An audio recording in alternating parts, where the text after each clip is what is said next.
ГСП онлайн. Городские новости сейчас.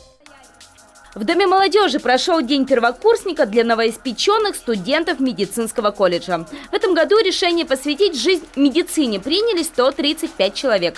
Направлений обучения 2 – лечебное и сестринское дело, всего 6 групп. Впереди 3 и 4 года учебы, изучение латыни и такой сложной анатомии. Старшекурсники уже сейчас советуют сделать упор на эти предметы. Но первокурсников это, кажется, не пугает. Многие уже задумываются продолжить образование после Ухтинского колледжа.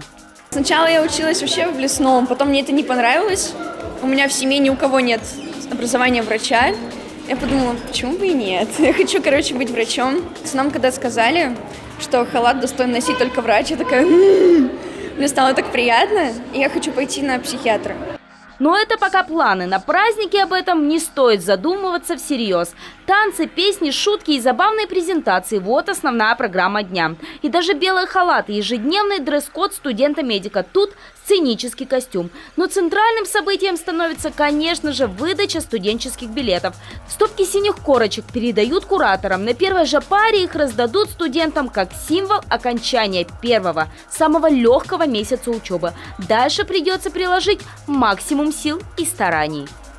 В первую очередь им терпение. Терпение и усердие.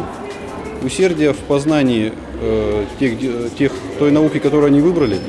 И раз уж они стали на этот путь, остаться верной профессии.